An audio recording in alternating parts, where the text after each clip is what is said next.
A few weeks ago, we brought you a story showing that Deadpool and Wolverine racked up about $8 million of pre-sales on the first day the tickets were available for Disney Marvel Studios' July 26th release.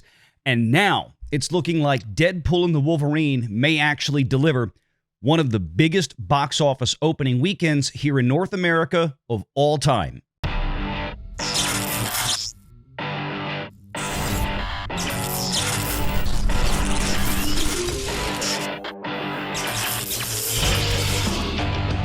Renegade Online.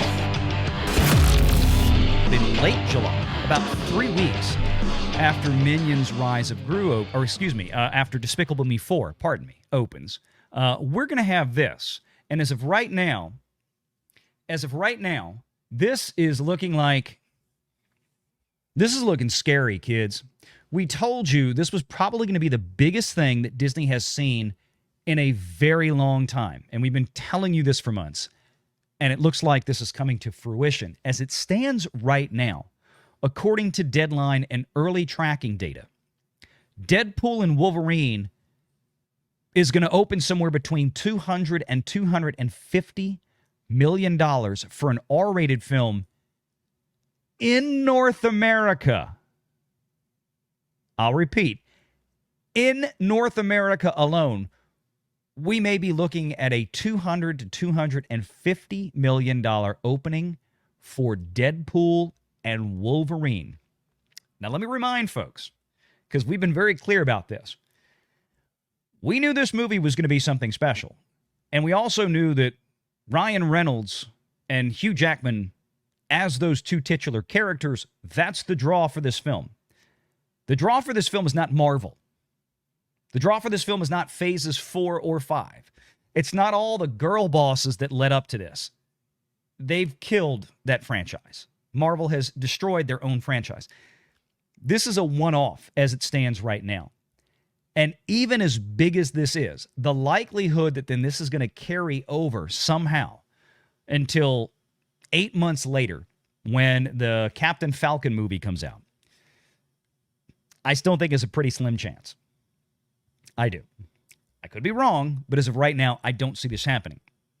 But as big as Inside Out 2 is, and is probably going to continue to be for the next few weeks, and as big as Deadpool is looking to be, again, this comes out, I believe, July 26th, if I'm not mistaken. I think it's probably in the article. But we'll get to that in a second. Let me read from this. This is from Anthony D'Alessandro at Deadline.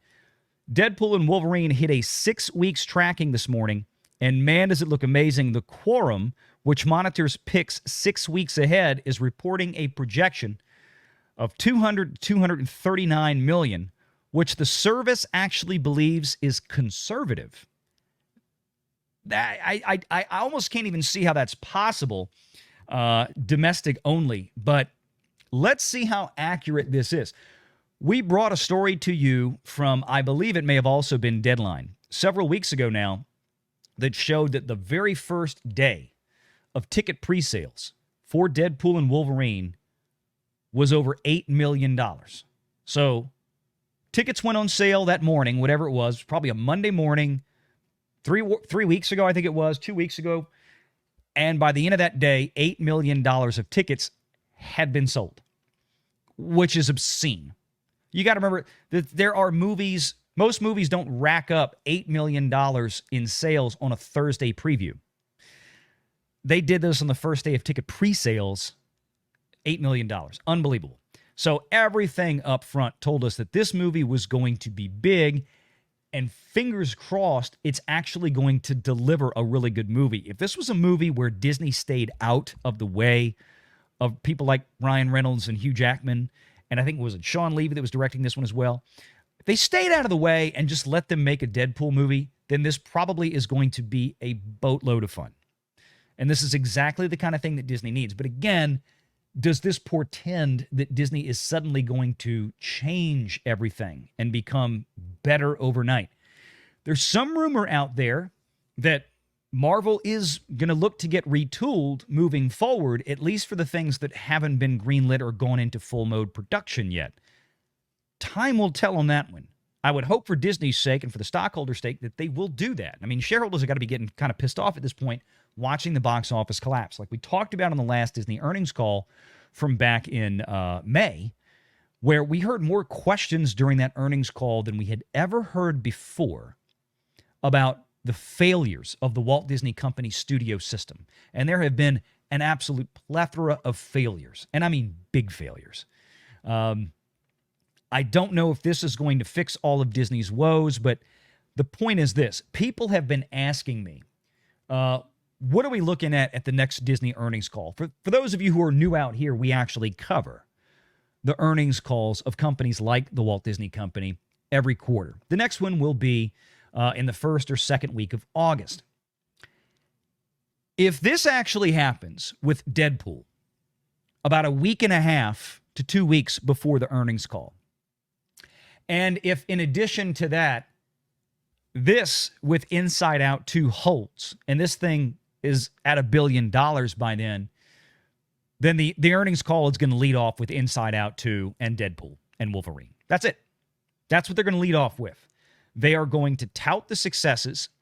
They are going to absolutely sing it to the hilt. Now, the question becomes, is this going to magically solve the problem of Disney's not-so-great stock price performance? And again, we don't do financial advice here, but of course, people ask all the time about that kind of thing. You know, looking at the Disney stock, we have seen the roller coaster in the last few years compared to others out there in the industry. And yes, Warner Brothers has had some trouble, and obviously Paramount has its own problems. But Warner Brothers' troubles were nothing to be terribly unexpected. I mean, this is why David Zaslav was brought in a couple of years ago to fix this, and those fixes are going to take a few years to happen. So that's another story. But as it stands right now with this, is it going to help Disney? Would we potentially see a little bump tomorrow in the price? Perhaps. It depends what other news breaks in the morning that may affect the market as a whole. That's granted, but in theory, all else being equal, this would probably make a lot of folks out there who watch Disney stock pretty happy. Because again, this is the first big solid win that Disney has had. Now, all of this will be for naught if come tomorrow, the people who actually did run out to go see this, that target audience, that young female demographic, you know, between, in this case, it looks like between the ages of, say, 13 and 30, right? This was the hard target, apparently, for this movie. And I had some indication of this a couple of weeks ago, as I mentioned in the video. My own daughter, my oldest daughter, who's going to be 19 in a few months, she's a college kid. When the first Inside Out movie came, she was like 8, 9 years old, or maybe 9 or 10 years old, right? She really wanted to go see this movie because she remembered the first one and she had a lot of fond memories of it, and she was excited about this new movie. She really wants to go see it. So I should have recognized a week or two ago that, hey, the market's out there. It's just not the boys and girls market. This movie has really been focused in on that girls market, and maybe that was a wise idea by Disney, especially considering what we saw last summer with Barbie. Now, is this movie going to do Barbie-level figures? I kind of doubt that. Barbie almost getting to $1.5 billion. I think this movie will get around $1 billion, maybe a little bit more. We'll just have to see. If word of mouth is strong and it holds on there, I mean, considering it did almost $300 million in a day or in one weekend, I think by the end of next weekend, I'd be surprised, given the momentum behind this, I'd be very surprised if this movie isn't at close to double by the end of next weekend. Again, because there are several major international markets that are set to open about 5 days from now. So I think this movie should probably be $600 million by the end of next weekend. And then it still has another weekend after that before Minions drops in there. So that will be, I think, pretty interesting to see how that plays. But yeah, again, that and Deadpool, that's something to watch, is to see how these two work together, because obviously Deadpool and Wolverine is clearly geared at a very different audience than Inside Out 2. In fact, I'd say Deadpool and Wolverine is probably demographically geared at the exact opposite of the audience of Inside Out 2. If this was 62% girls, mostly between the ages of 13 and 30, Deadpool is going to be targeted at men. Probably, your highest demographic range is going to be, again, it's an R-rated film. So let's call it, say, between 17 and 35 or 40. And you're going to get some of the older guys in there like me who don't fall into that 30-year-old range on the top end of most of these demographic charts that are going to go see it. Hopefully, it's as well received as this movie is.